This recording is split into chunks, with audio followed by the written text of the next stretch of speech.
ሰባተኛው አጠቃላይ ምርጫ ዲሞክራሲያዊና ሰላማዊ ሆኖ እንዲጠናቀቅ ተፎካካሪ ፖለቲካ ፓርቲዎች የበኩላቸውን ሚና ሊወጡ እንደሚገባ ይነሳል። ፓርቲዎች ሚናቸውን በአግባቡ እንዲወጡም በጋራ ምክር ቤቶቻቸው እየመከሩ ሲሆን በቅድመ ምርጫ ዝግጅቶቻቸው አቅማቸውን የማዳበር ለምርጫው ፍትሃዊና ዲሞክራሲያዊነት ከወዲሁ መዘጋጀት ላይ ትኩረት አድርገዋል።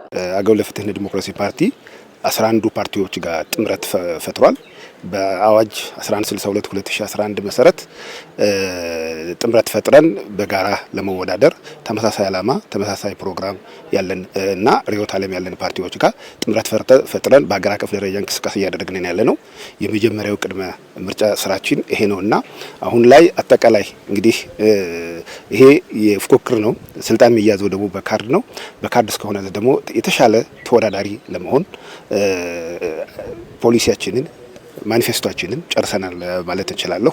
እጩዎችንን እንግዲህ ቅድመ ሁኔታ ውስጥ አንደኛው እጩዎችንን እያስመዘገብን ነው። በሰባተኛው አጠቃላይ ምርጫ ተፎካካሪ ፓርቲዎች አብዛኛ መቀመጫዎችን ለማሸነፍ የኢትዮጵያ ብሔራዊ ምርጫ ቦርድ ባስቀመጠው መርሃ ግብር መሰረት እጩ ተመራጮችን እያስመዘገቡ ይገኛል። እጩዎችን በሰፊ ሁኔታ እያቀረብን ነው። ምክንያቱም ከብልጽግና ቀጥለን ከፍተኛ እጩ በማቅረብ ዜማ ነው የምንወዳደረው መንግስት ለመሆን። በዚያ ልክ እስካሁን የገጠመን ችግር የለም። እጩዎችም እየቀረቡ እየተመዘገቡ ነው።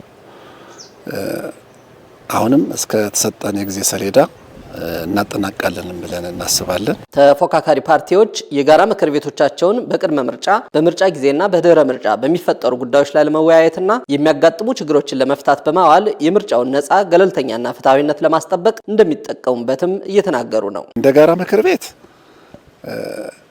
ችግሮች ቢፈጸሙ እንኳ ያንን የሚፈታ ኮሚቴ ያዋቅረናል።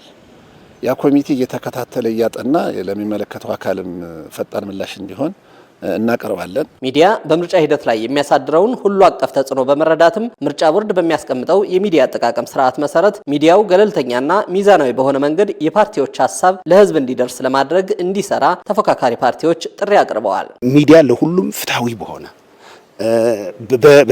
የተመደበልን ሰዓት በአግባቡ እንድንጠቀም ሚዲያዎች በራቸውን መክፈት መቻል አለባቸው። ለአገርን ለማስቀጠል ላይ ሰላምን ማስፈን ላይ ዲሞክራሲን በግንባታ ላይ እና ፍትሃዊ የሆኑ ሀሳቦችን ሚዛናዊ የሆኑ ሁሉንም ባላንስ ማድረግ የሚችሉ ሀሳቦችን ማቅረብ ለዛ ደግሞ እንግዲህ ቅድመ ዝግጅትን ጥሩ ማድረግ ይኖርባቸዋል ብዬ ነው ማስበው። ዋናው ከፍተኛው ጀርባ አጥንት ሚዲያ ነው። እንደናንተ አይነት ሚዲያዎች የምርጫ ቅስቀሳውን በቴሌቪዥን የሚመለከቱ በተለያየ ድረገጽ የሚያዩበትን እውነትን ያማከለና በቂ ደቂቃ ተሰጥቶት የምንከራከርበት መድረክ ሊኖር ይገባል ብለን እናምናለን። ዲሞክራሲያዊ ስርዓትን እውን ለማድረግ ምርጫ ጊዜውን ጠብቆ መካሄድ እንዳለበትም የተነሳ ሲሆን ከዲሞክራሲያዊ አማራጭ ውጭ ስልጣንን መሻት እንዳይኖር ተፎካካሪ ፓርቲዎች የበኩላቸው ሚና እንዲወጡ የጋራ መግባባት ላይ ተደርሷል። የዚህ ምርጫ ልዩ ባህሪ በወሳኝነት ከኛ ክልል አንጻር የምርጫን ሰላማዊነት በተመለከተ ምርጫ የምናካሂደው የስልጣን ምንጭ የሆነው ህዝብ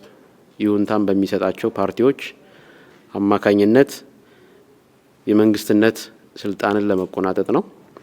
ስለሆነም የሰለጠነና ስልጡን ሀገር የሚገነባው በምርጫና በምርጫ ብቻ ነው።